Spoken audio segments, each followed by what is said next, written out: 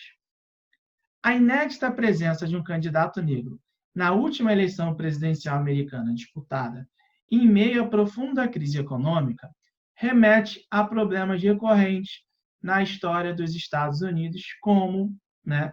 E aí a resposta correta dessa aí é a letra B, a Guerra de Secessão, com o confronto de estruturas econômicas e sociais distintas, exprimindo a diversidade da formação americana. Então, vamos lá.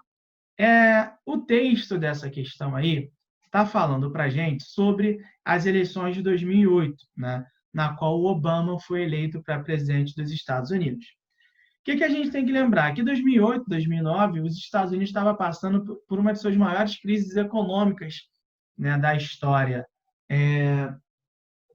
Só perde, vamos colocar assim, para a crise econômica lá de 1929. Né? Então, os Estados Unidos estavam passando por uma de suas maiores crises. E aí, dentro dessas eleições de 2008, tinham dois candidatos, que era o Obama, Barack Obama, que era o candidato do Partido Democrata, e o John McCain, que era candidato do Partido Republicano, que ele, vamos dizer assim, seguia, né, era para ser o eleito no lugar do Bush. Né? Então, era para manter aquela política que o Bush fazia. E aí, dentro desse processo eleitoral, é que eu vou ver se eu consigo pegar aqui a imagem para vocês. Né? Vocês estão conseguindo ver a imagem no Google aí ou não?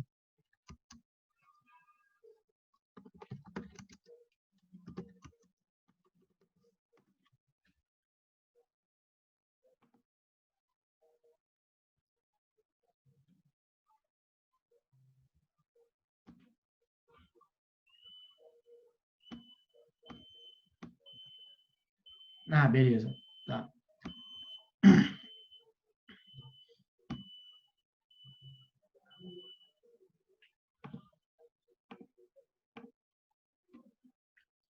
Reparem só, olha na imagem que eu estou querendo mostrar para vocês. Tá? Esse é um mapa dos votos, né, de quem ganhou em cada estado nos Estados Unidos. Por quê? Diferente do que acontece aqui no Brasil, nos Estados Unidos, as pessoas não votam diretamente no presidente. Tá? Como acontece? Aqui no Brasil, o nosso voto ele vai direto para o candidato. Nos Estados Unidos, as pessoas votam, obviamente, votam em determinado candidato.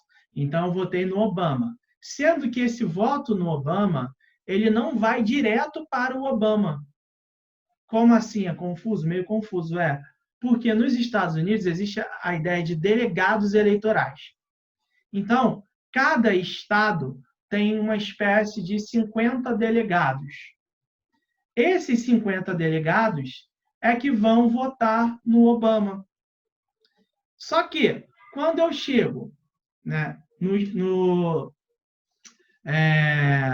estado do Texas, né, e aí eu voto lá, e aí no estado do Texas, quem ganhou, por exemplo, é o Obama.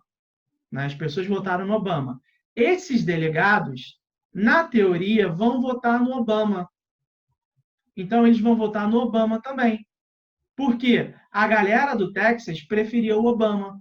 Então, como a galera do Texas prefere o Obama, esses delegados eles dificilmente vão votar em outro candidato senão no Obama. Pode acontecer dos delegados votarem no candidato que o povo não quis? Pode, mas isso é muito raro. Por isso, a gente vai ver aqui nos Estados Unidos, nem sempre quem tem a maior quantidade de votos vence as eleições.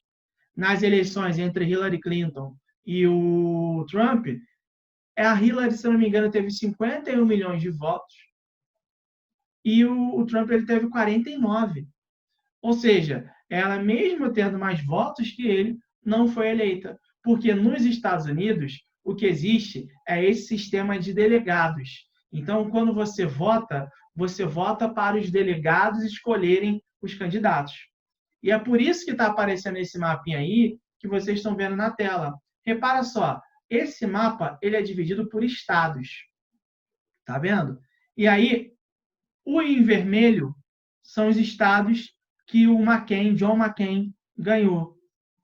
E o azul são os estados na qual o Obama ganhou. Tá? Lembrando, Obama é do Partido Democrata, não sei se ele ainda é partidário, né, se ele ainda está filiado, né? E o McCain era do Partido Republicano. O que esse mapa está mostrando para a gente? Ele está mostrando o seguinte, olha só, na maior parte dos estados do sul dos Estados Unidos, quem ganha na maior parte desses estados é o McCain. Então, a vitória do McCain ali é muito forte. Agora, se a gente começar a olhar, né, em direção aos estados do norte, quando a gente for ver nos estados do norte, a gente vai ver que há uma vitória, né, do Obama. Mas repara, está bem dividido, né, se a gente parar para contar. Né? Existem alguns estados do sul que tem o Obama ganhou, mas existem também alguns estados do norte que o McCain ganhou. Mas o que eu quero chamar a atenção é, principalmente o sul dos Estados Unidos.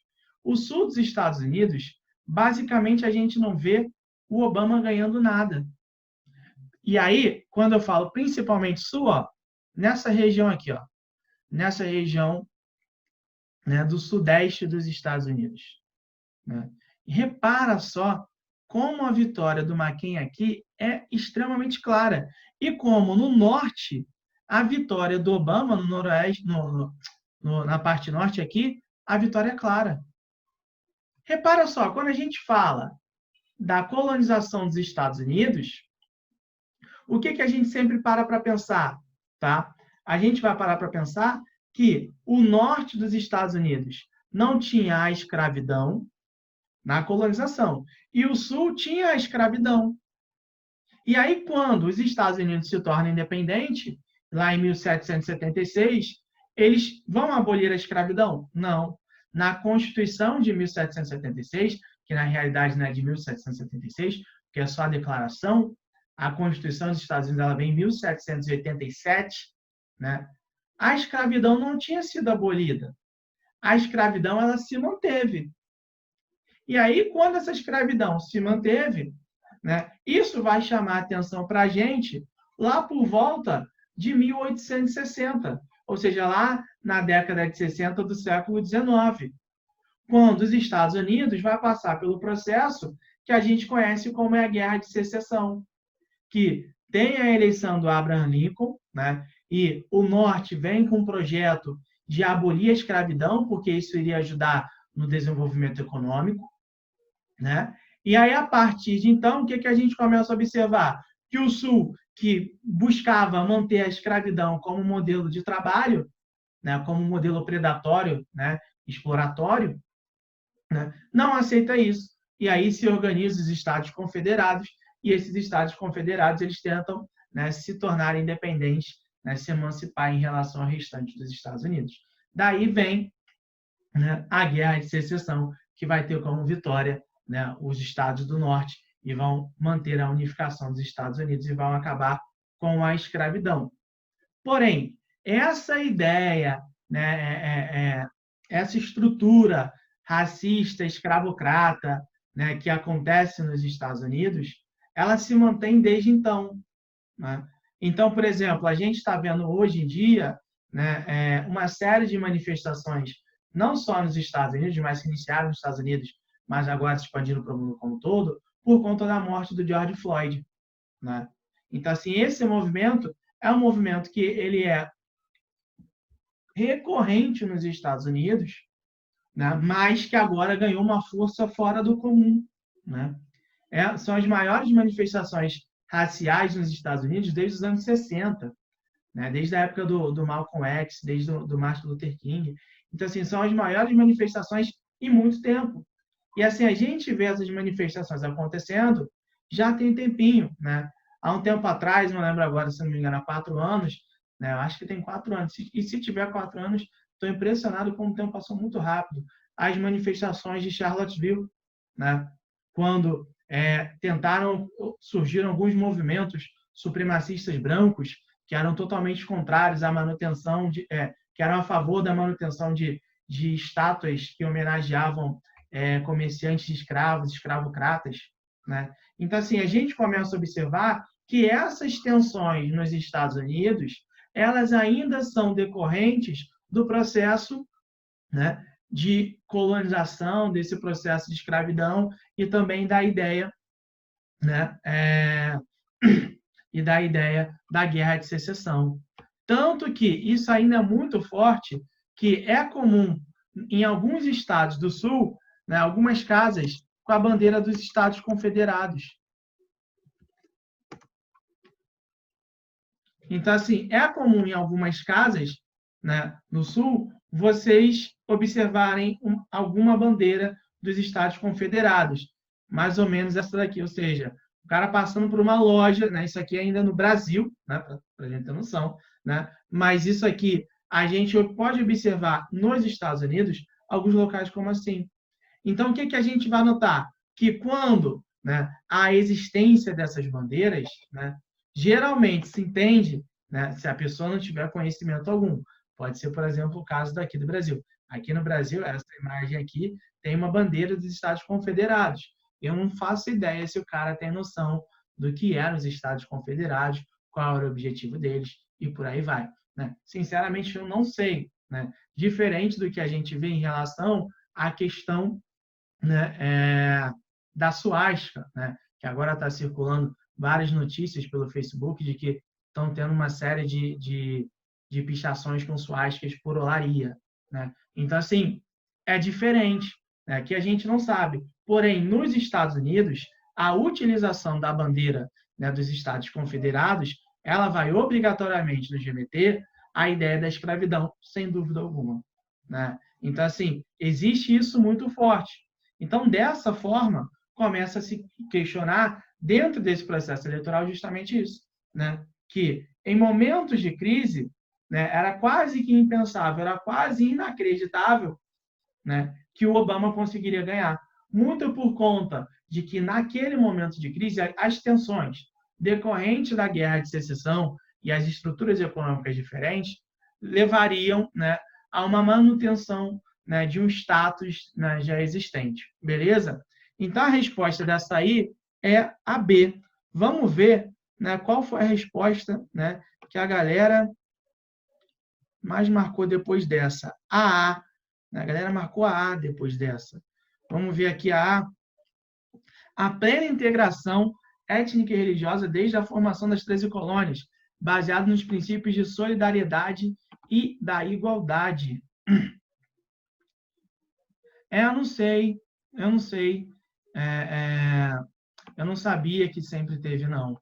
Né? Eu já vi aqui na Penha, né, alguns pontos de ônibus com essas pichações, né? Mas, assim, 2 ou 3 no máximo. Agora, pelo que estão falando, né, está sendo bem mais recorrente mesmo, né?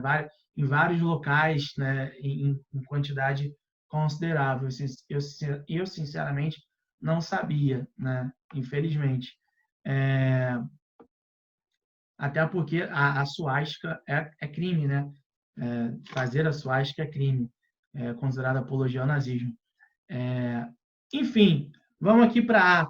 E a A fala o seguinte: a plena integração étnica e religiosa desde a formação das 13 colônias. Não pode ser, tá? Porque não teve uma integração étnica e religiosa.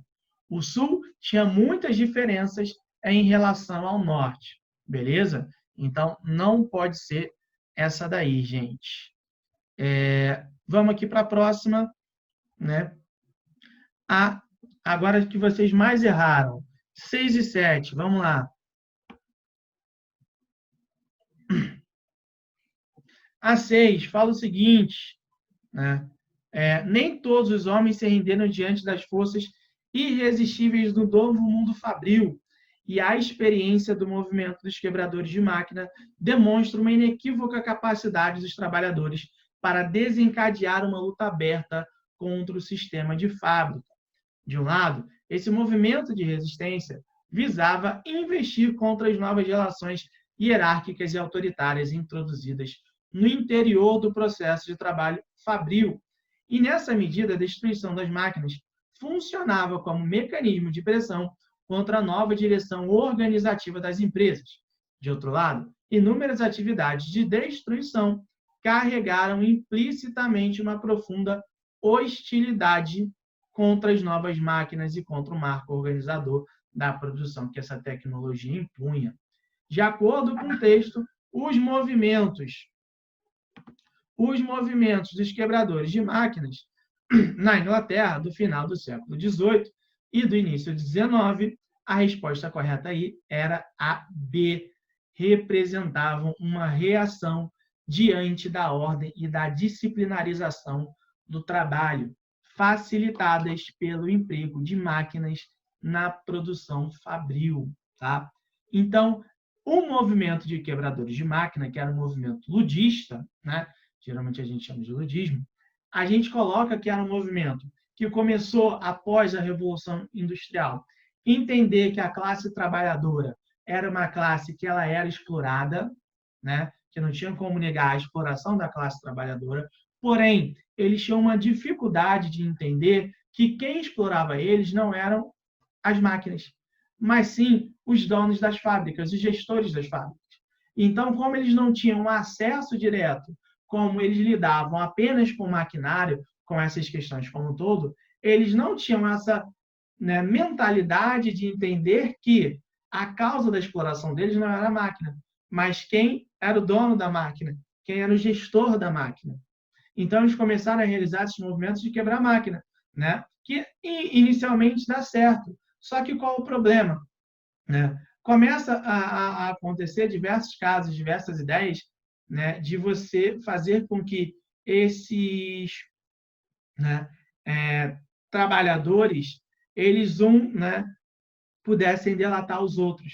Então, por exemplo, quebrar as máquinas aqui, a gente não consegue identificar quem foi. O que o patrão vai começar e vai chegar e vai fazer? Olha só, galera, todo mundo, quem não admitir, quem não falar quem foi, vai ser todo mundo demitido a partir de agora. Ou seja, havia um temor muito grande de demissão por conta, né, dessa prática de quebrar máquinas, de sabotar as máquinas. Então, o que a gente vai começar a observar? A partir do momento que começa a se adotar essa prática, os trabalhadores, né, eles não vão mais apoiar esse movimento de quebrar máquinas. E aí vai ser necessário, vai obrigar a criação de novos métodos, né, de organização trabalhadora, né? E aí começam a surgir movimentos mais organizados, tá? Então, esse movimento é justamente isso, né, de lutar contra essa disciplinarização do trabalho, né, dessa ordem que era imposta, dessa exploração que era colocada, tá?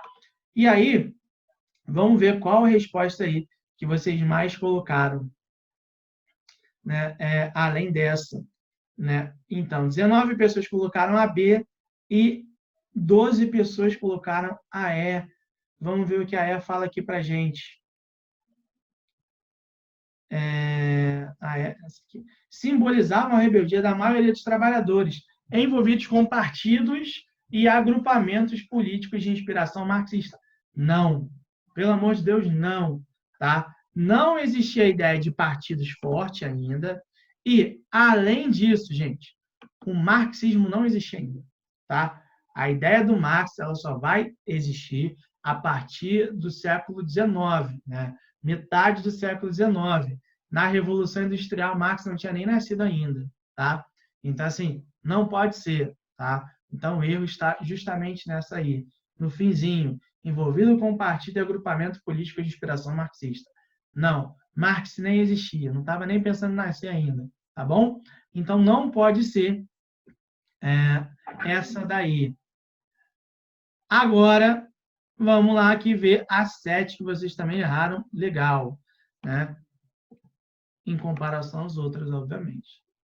E aí a 7 fala o seguinte, a partilha do mundo resultou do interesse das potências capitalistas europeias em... A resposta correta dessa aí é a. Investir seus capitais excedentes nas colônias, obter mercados fornecedores de matérias-primas e reservar mercados para seus produtos industrializados. Então, aí está pensando na questão da partilha do mundo. E aí, quando a gente fala partilha do mundo, a gente está falando basicamente partilha da África e da Ásia. Tá? Então, está falando sobre o processo de neocolonização ou o processo que a gente conhece como imperialismo, beleza? E aí, então, o imperialismo ele tinha como objetivo, né, conquistar novos territórios para, a partir da conquista desses territórios, né, os países europeus eles conseguirem investir todo o capital, né, nessas colônias, porém, eles estão investindo esse capital nessas colônias porque eles não tinham, tá? Porque eles tinham o intuito de lucrar economicamente com aquilo ali. O objetivo deles não era de desenvolver a colônia, tá? Não, em nenhum momento eles buscavam desenvolver a colônia. O que eles buscavam durante este período do imperialismo era de desenvolver as suas próprias economias. Para isso, né, para desenvolver as suas próprias economias, o que a gente vai observar que eles vão fazer? Eles vão organizar um processo de exploração do continente africano e do continente asiático. Né? Então, dentro dessa questão, né, eles vão explorar a matéria-prima e, ao mesmo tempo que eles exploram a matéria-prima e os recursos naturais, eles querem criar também na África e na Ásia, né, uma reserva de mercado consumidor. Então, eles têm mercado consumidor estabelecido em algumas áreas, porém, eles querem expandir esse mercado consumidor para o continente africano e para o continente asiático, ao mesmo tempo em que eles vão explorar, né? Ao mesmo tempo que eles vão explorar, tá? Todo o território africano e território asiático. Beleza? Então, eles vão adotar justamente essa prática. E aí, reservar mercados para ser justamente isso. Então, eles exploram, e aí, olha como isso é extremamente interessante, isso é maravilhoso. Eles vão lá, colonizam aquele território, exploram as riquezas naturais daquele território ali, tá? Eles, né, pegam, né, com custos muito baixos, transformam, né, essa matéria-prima em produtos industrializados e eles vão lucrar vendendo esses produtos para a colônia, para as suas colônias.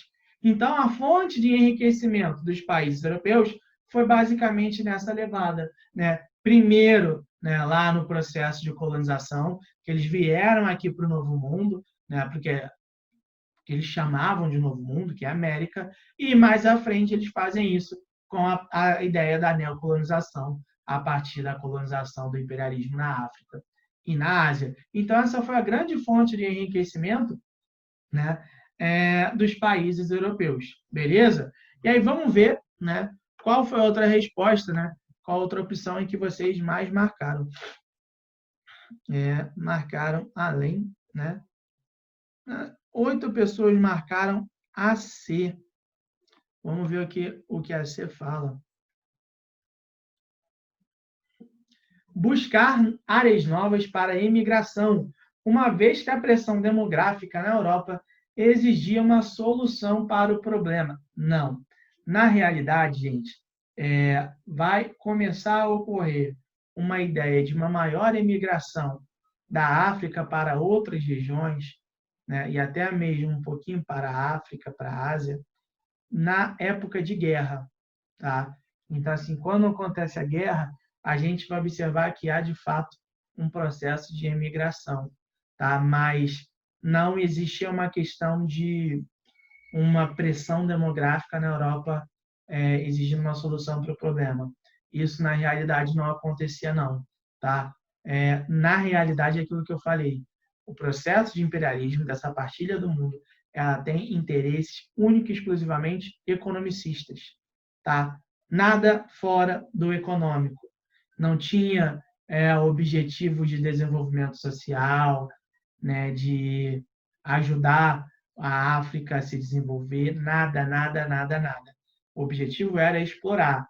Né? Por isso que quando as pessoas falam muito, nossa, a África é pobre, né? Nossa, muito triste, né? Tem que se entender, tem que se discutir as motivações da África tá na situação em que está hoje, né? Porque é aquilo, na África, por exemplo, toda vez que a gente vai falar de fome, né, as pessoas associam diretamente à África, né? Por quê? Falta alimento na África? Não falta alimento na África. Porém, esse alimento é mal distribuído. As redes de distribuição de alimentos da África não têm como objetivo distribuir internamente, mas desde o processo de colonização se fez uma situação na qual essa rede de distribuição vá do interior da África em direção à Europa. Então, coloca-se justamente essa questão. Tá? Então, assim, tinha um objetivo de uma procura, como o André está colocando aqui, né, de mão de obra mais barata, de matéria-prima mais barata, né, de conseguir recursos econômicos, né, cada vez mais baratos. Esse era o grande interesse, essa era a grande questão que se buscava, né, dentro desse processo de imperialismo. Beleza até aqui, gente? Deu para entender o que a gente falou, o que a gente trabalhou aqui até agora, né? E aí vamos aqui a 5 e a 4, né? Que eu vou liberar vocês 10 minutinhos, né, para vocês ainda terem descanso para a próxima aula. A 5 e a 4, né? A resposta era muito clara, né? Assim, era muito fácil essa daí, que era a ideia do Destino Manifesto, todo aquele discurso para legitimar o processo de expansão do território dos Estados Unidos. Eles se consideravam seres abençoados por Deus, né, para levar o desenvolvimento ao restante dos Estados Unidos em direção ao oeste. E a 5, né, Revolução Mexicana. Né? Essa aqui, gente, quando fala, né, de questão... Falou todos os nomes que vocês ficaram numa dúvida absurda, né? Porque é uma série de nomes mesmo, então falou todos os nomes aqui, né, da nossa aula. E lembrando, essa aqui, em nenhum momento a gente falou de Revolução Cubana é só século XX, Guerra do Pacífico a gente também não falou, Guerra do Chaco a gente também não falou, Revolução Sandinista a gente também não falou, que é na Nicarágua. Então, assim, essa aqui era batidaça, uma questão batida, né? Era só para chegar ali na Revolução Mexicana e marcar. Tranquilo? Gente, alguma dúvida em relação ao que a gente falou aqui hoje? Ficou alguma dúvida em relação a essas questões ou não? De boa? Então, beleza. Então, gente, assim, né, eu vou dar uma analisada melhor aqui em relação às respostas, né? Mas, para ser sincero, eu, né, fiquei contente com o resultado aqui. Né, vocês estão lembrando bem as coisas que a gente falou até agora, né? Então, fiquei contente, mas eu vou dar uma olhada com mais calma, né? Aqui rapidamente a gente fez. E aí, né? Acontece de marcar questão errada, mas tem que ficar atento. Tem que ficar atento, né? Mas e aí, na semana que vem a gente se encontra, né? E aí eu vou ver o que a gente vai fazer na semana que vem ainda, tá? E assim, o que vocês acharam desse método de fazer exercício assim? Acharam legal? Né? Complicado? Não sei. Falem para mim. Beleza, então. Né? Vamos ver se a gente mantém isso daí. Vamos ver se a gente mantém, então. Então, beleza, galera. Então é isso, tá? Eu vou enviar, né? Depois eu vou reabrir essa lista para quem quiser refazer e vou enviar para vocês através da Escola Web, tá? Então essa lista vai ficar disponível para vocês fazerem no momento que vocês quiserem. E aí eu já deixo para quando vocês quiserem fazer na hora que vocês quiserem, né? Para já gerar as respostas automaticamente para vocês, tá? Então vocês vão responder e aí vocês já vão saber se a resposta está correta ou não. Beleza, gente? Então, até amanhã, tá? Amanhã a gente vai fazer o mesmo processo que a gente fez aqui hoje, só que em relação à sociologia, tá bom, gente? Um abraço, beijo para todo mundo, valeu. Amanhã a gente se vê. Tchau, tchau, gente. Vou desligar aqui. Boa próxima aula aí para vocês. Ô, Renê. Tava lá, brigando na porta.